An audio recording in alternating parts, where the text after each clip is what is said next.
right. Good morning. Good morning. Thank you all for joining us on this rainy Wednesday, but we are ready to get started.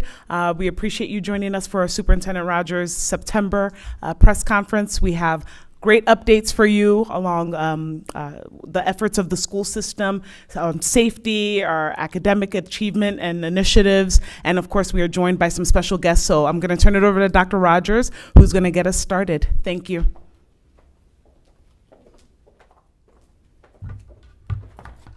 Thank you and good morning. Good morning. Thank you very much for joining our September press conference. I'm pleased to provide updates on how the first month of our 24-25 school year has gone and share some important safety reminders and updates for all members of Team BCPS. Before I begin, I want to welcome some special guests we have in attendance. Senator Benjamin Brooks, County Executive Johnny Olszewski, who will share some remarks in a few minutes. Cindy Sexton, President of TABCO. Delegate in Scott Phillips. Our board members, we have board member Emery Young. Student member of the board, Ugoma Chikekalu. Board member Jane Lichter. Marietta English from the NAACP, as well as Clifford Collins from the NAACP. We have Miss Jessica Clateman, who is representing Senator Chris Van Hollen. And I believe that is my full list. So, thank you for joining us and for your unwavering commitment to Baltimore County Public Schools students, staff, and families. We're just about 1 month into the new school year, and it's been a strong and exciting start for Team BCPS. My leadership team and I have been out visiting schools throughout the county, and we've been very pleased to see rigorous teaching across all content areas right from the very first day of school, highly engaged students, as well as enthusiastic leaders across schools and offices. The work we have seen over this past month is a direct result of the efforts of our school-based central office and support staff. They are working relentlessly to move our system forward. All staff have started this school year with a shared vision and a renewed focus. As we continue our implementation of our evidence-based English language arts and illustrative math curricula, we are implementing a new curriculum for multilingual learners, piloting secondary literacy curricula, and providing robust professional development for all staff. We will continue to closely monitor student data to make certain that we are meeting the needs of all of our students and addressing gaps in performance. We believe that we are moving in the right direction, but there is a lot of work left to do. We were encouraged by the recent MCAP data results released by the state, which showed that for the first time in over a decade, BCPS students made gains on 13 of 16 English and math state assessment data points.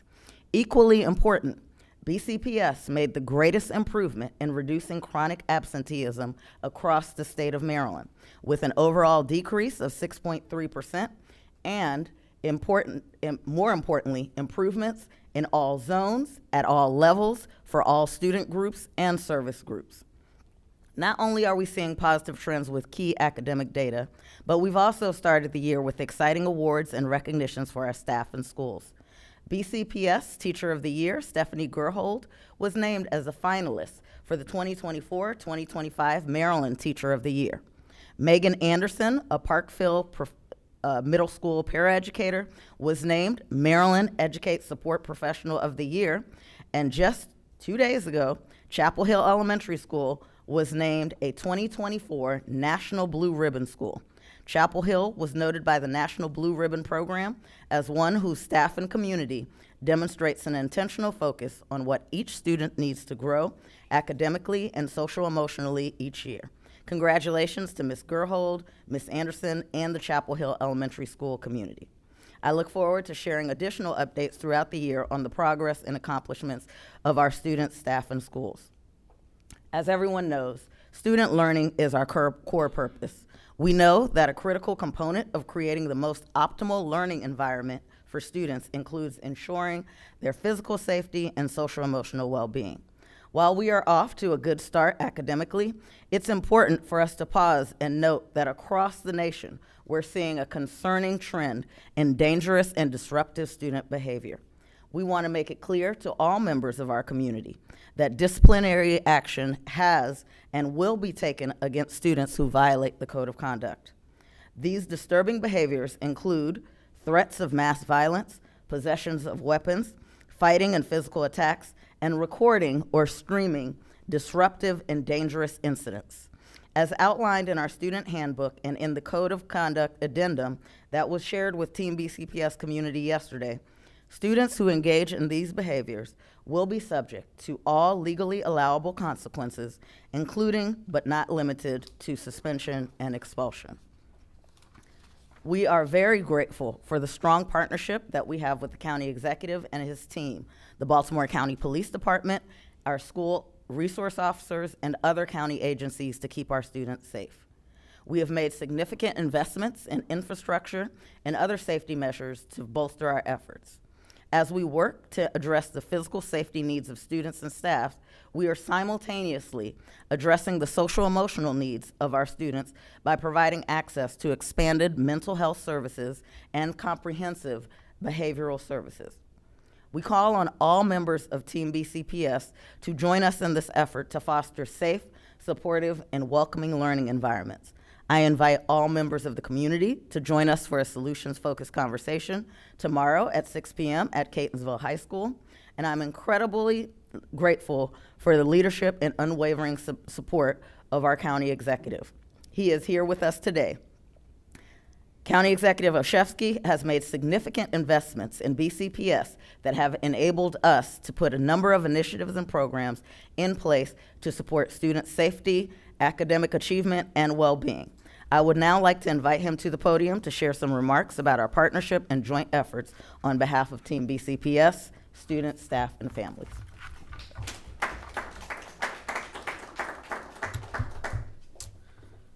Well, good morning, everyone.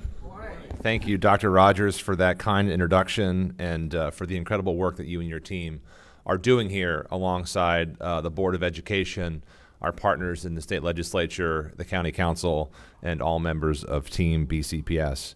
As someone who comes at this work, I'm always reminded about the fact that first and foremost, I'm the parent of a third grader in the Baltimore County Public School System. I had to run actually to take her water bottle that she forgot to take this morning.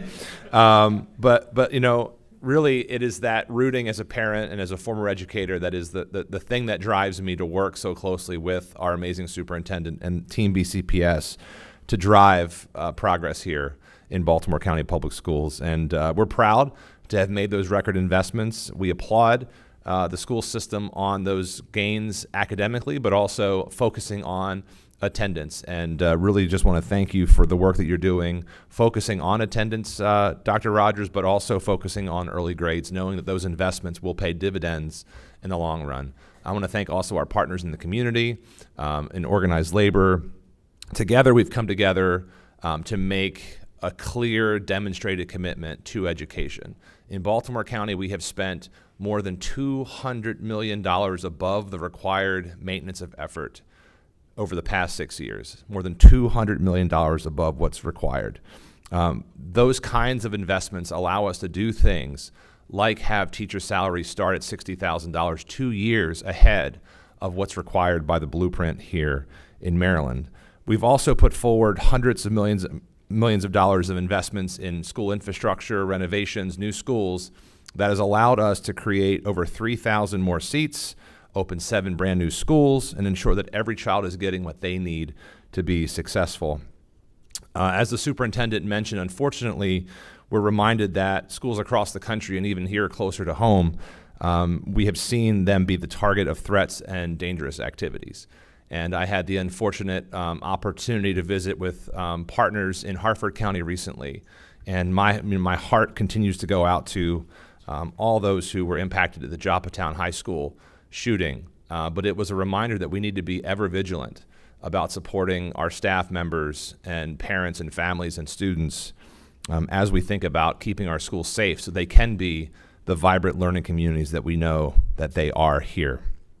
But that is why we continue to work with Dr. Rogers and her team to make those investments, to invest in BCPS employees and buildings, to ensure they are safe for every student. That starts with our SRO program, our school resource officers, who work closely with students, teachers, and administrators to identify challenges and implement new solutions to keep our schools safe.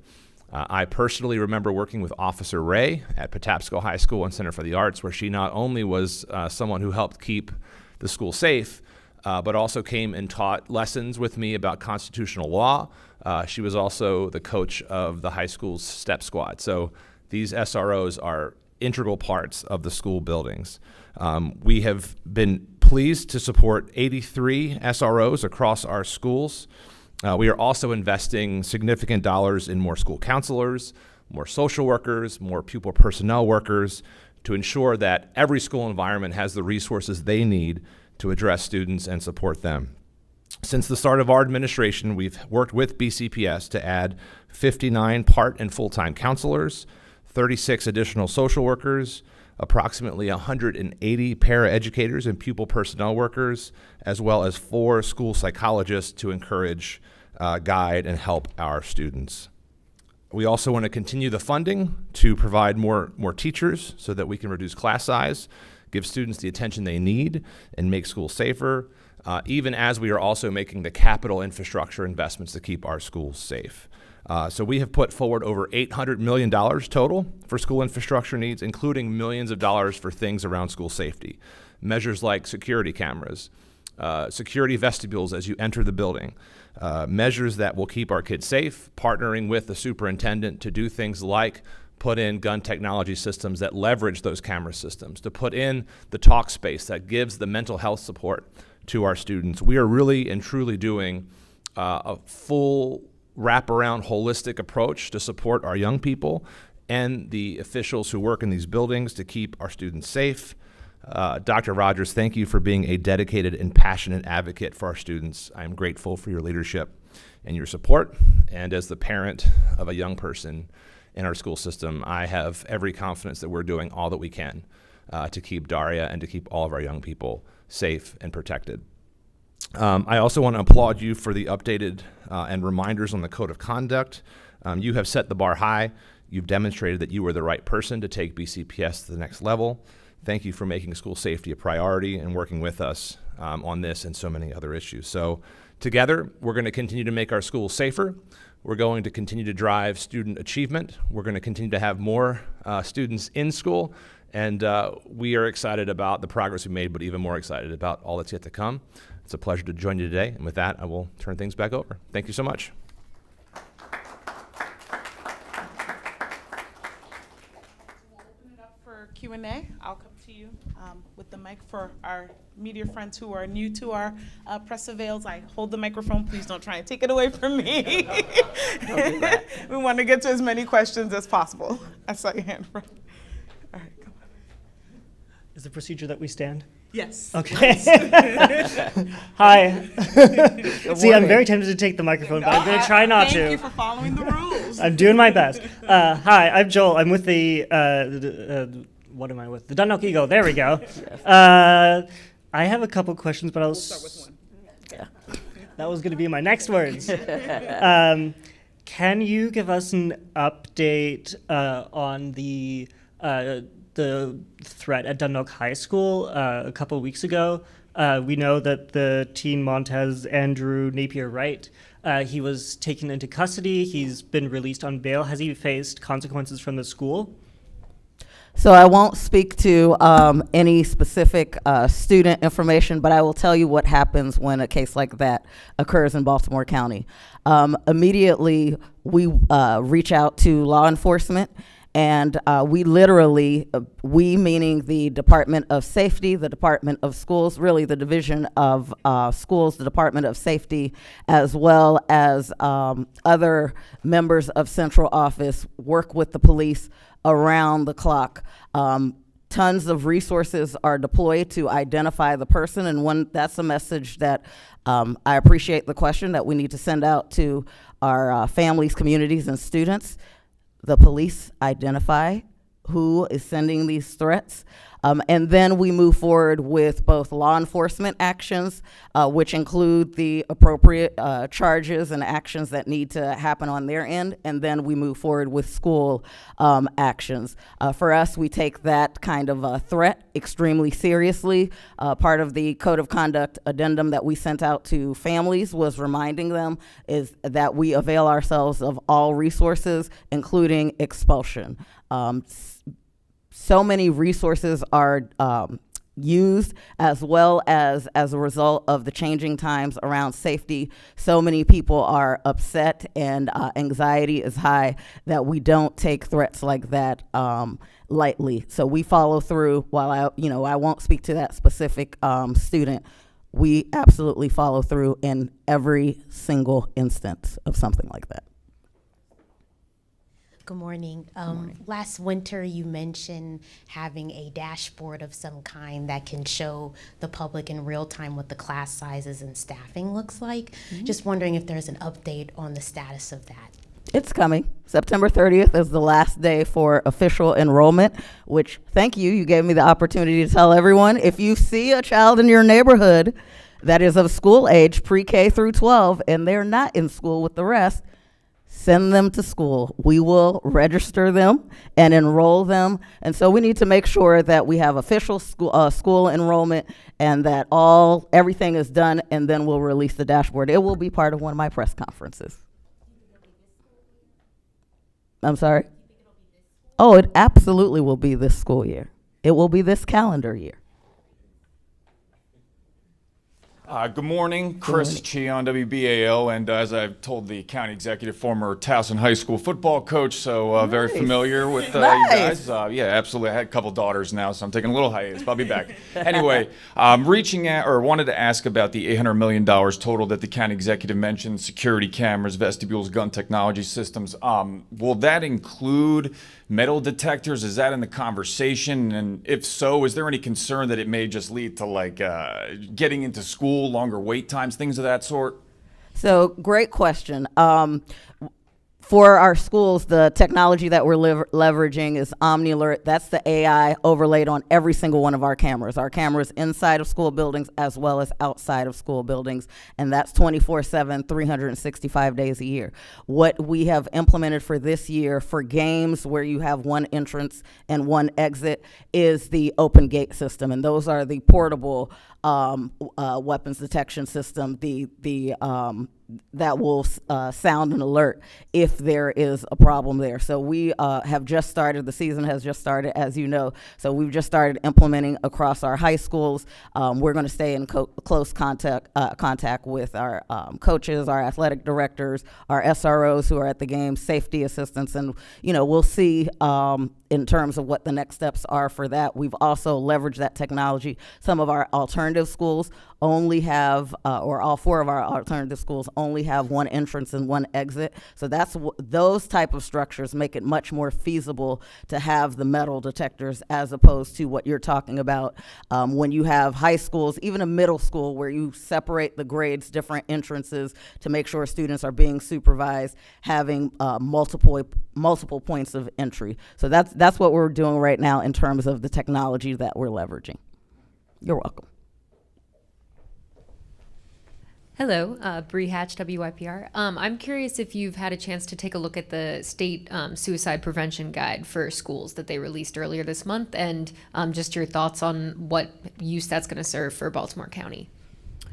So I have not personally had an opportunity to look at the most recent guidance. I am very familiar with the last iteration, and I'm very proud to say that our entire counseling department this year rolled out a brand new counseling plan, and the counseling plan was very specific to levels, and a very significant part of that is around suicide prevention. We just announced that Suicide Prevention Month and the specific actions we were taking as a school system, not only to make sure that our staff was trained, but also to provide resources to our families around that.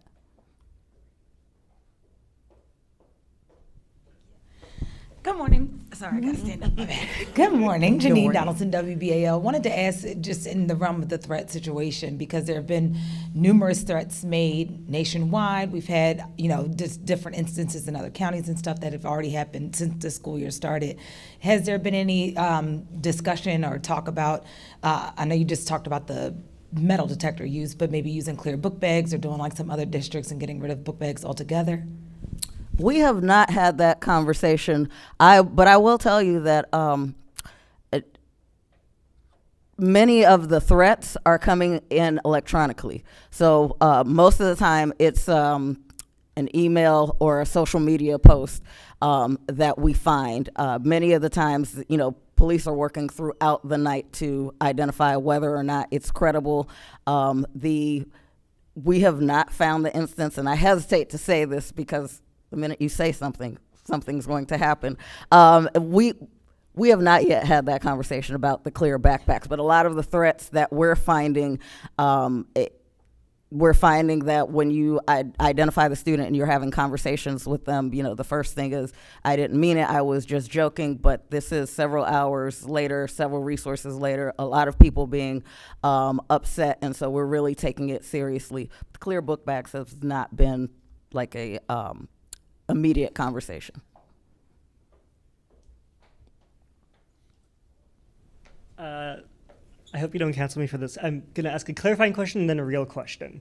I know there's two questions. I'm sorry.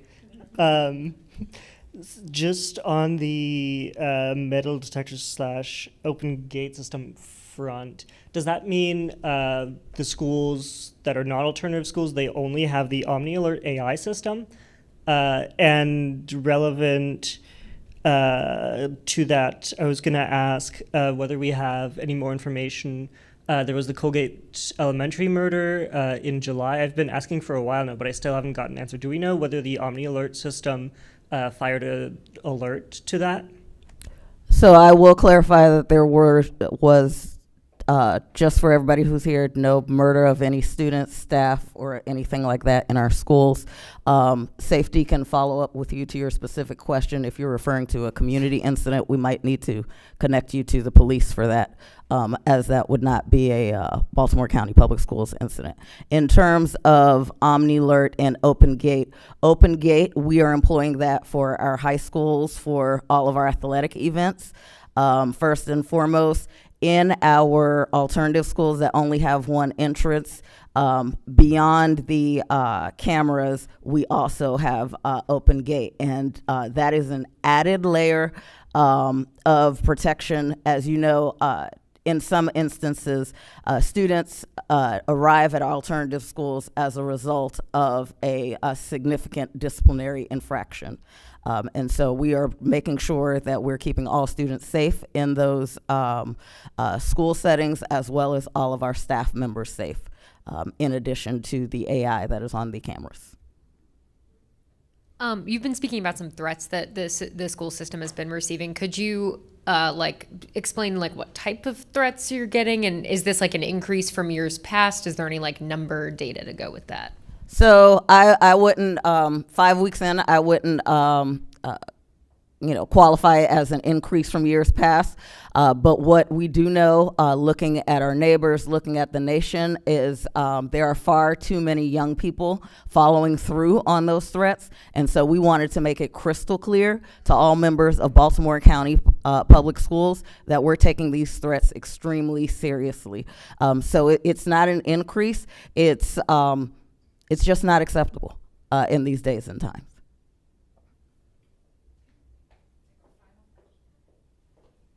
I don't have one.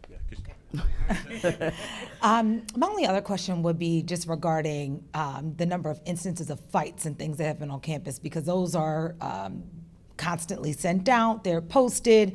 How are you guys mitigating the number of violent fights that happen on campus that may turn into an escalation and increase into a form of deadly violence on these campuses? And are there, with the number of them that we see, because we all see them on our phones and what have you, is there going to be an increase of, I don't want to say penalty, but punishment or what have you as a result of those?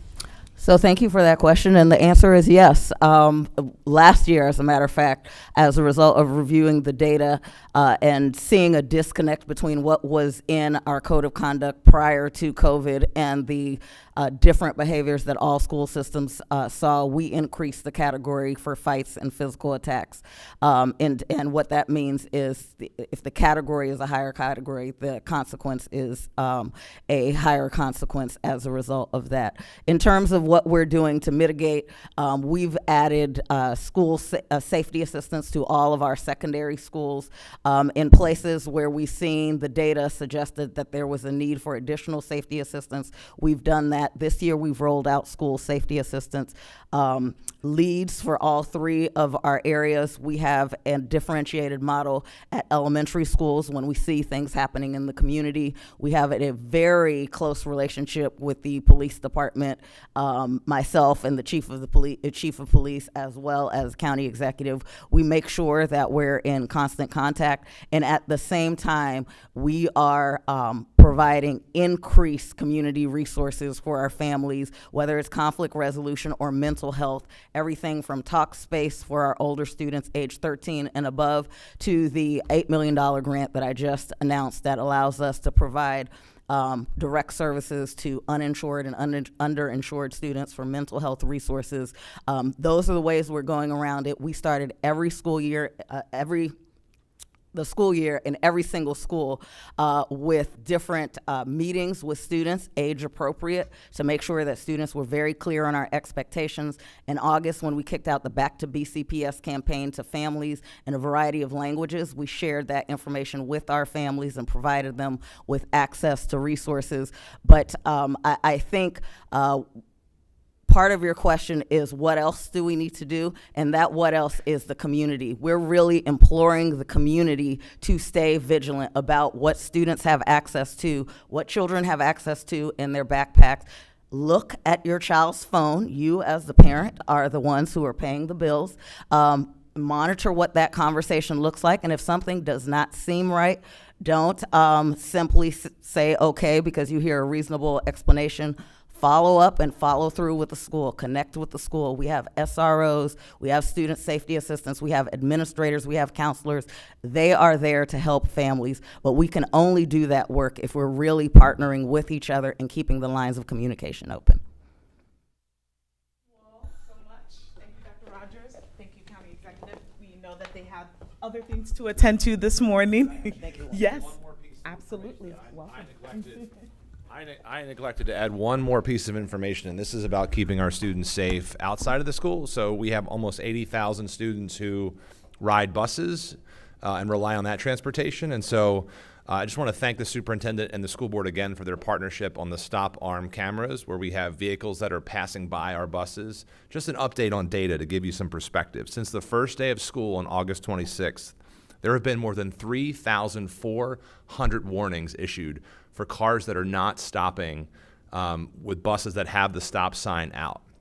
So this is your reminder, if you are a motorist and you see a bus with a stop sign out, the grace period will be ending very soon. And so we will be issuing $250 fines for people who are not following the stop arm. This has always been law, but we now have an ability to enforce it through this program. So please be mindful of that. That's on average 160 people every day who are being issued a warning. So for context, 160 vehicles every day are not stopping for stop arm cameras or stop signs on our buses. So please take heed. Please be safe out there. And thank you all again for the opportunity. Thank you, Dr. Rogers. Thank you. Tomorrow's the last day for warnings, by the way. Warnings end tomorrow. Yeah. So there you go. By the way. Well, you've heard it Thank here, you. so with that, I want to thank you all for your time. Again, as Dr. Rogers mentioned, our conversation on safety continues tomorrow. Join us at Catonsville High School. We encourage all families, students, staff to come out and engage in a solutions-focused conversation so we can really continue this school year safe, ensuring that all of our students feel safe, all of our staff feel safe. So please join us tomorrow, 6 p.m. Drive safely. It is raining, so be careful, and we will see you next month. Have a great day. Thank you.